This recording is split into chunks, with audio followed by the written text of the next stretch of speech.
একজন ব্যবসায়ী 30% লাভে শস্য বিক্রি করার দাবি করেন, কিন্তু অসৎ উপায়ে এমন একটি ওজন ব্যবহার করেন যা উল্লেখিত ওজনের চেয়ে 20% কম। ব্যবসায়ী কর্তৃক অর্জিত মোট লাভের শতাংশ নির্ণয় করো। দেখো 30% লাভে বিক্রি করেছে, অর্থাৎ সিপি আন এসপি।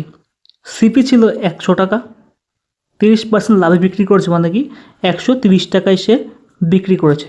যদি আমরা রেশিও করি তাহলে কত হচ্ছে 10:13, 10:13। এবার প্রশ্নে কি বলেছে দেখো, প্রশ্নে বলেছে অরিজিনাল ওয়েটের 20% কম দেয়, অর্থাৎ অরিজিনাল ওয়েট যদি 100 গ্রাম হয়, 100 গ্রাম হয়, কিন্তু নিউ ওয়েট মানে সে তাকে বিক্রি করে কত, বিক্রি করে হচ্ছে 80 গ্রামে, 80 গ্রামে, কিন্তু প্রাইস কিন্তু একই টাকা নেয়, 100 গ্রামেরই প্রাইস নেয়, 100 গ্রামেরই প্রাইস নেয়, কিন্তু 80 গ্রাম দেয়।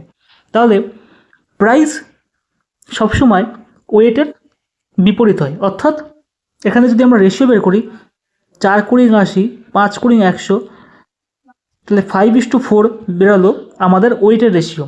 তাহলে প্রাইসের রেশিও ঠিক উল্টো হবে, 4:5, অর্থাৎ এখানে লিখলাম 4:5 যে প্রাইসের রেশিও হবে। তাহলে দেখো আলটিমেটলি লাভ কত হচ্ছে, যদি আমরা গুণ করে দিই তাহলে দেখো 5 দিয়ে 10 কেটে 2, তাহলে বেরোচ্ছে কত 8:13, 8:13 আমাদের রেশিও বেরোচ্ছে। অর্থাৎ সিপি হচ্ছে 8, এসপি হচ্ছে 13। লাভ কত হচ্ছে 5 টাকা, কতর ওপর 8-এর ওপর, তাহলে 100% লাভ কত, তাহলে কত হচ্ছে দেখো, আচ্ছা 4×25 100, 4×2 8, 5×25 125/2 এত পার্সেন্ট, তাহলে হচ্ছে কত 62.5%। তাহলে আমাদের সঠিক অ্যান্সার হলো অপশন নাম্বার এ। বোঝা গেল? ওয়েটের যে রেশিও হবে তার অপোজিট, যেমন টাইম অ্যান্ড ডিস্টেন্সে আমরা দেখি টাইমের রেশিওর সঙ্গে স্পিডের রেশিও অপোজিট হয়, অর্থাৎ 1:2 থাকলে 2:1 হয়।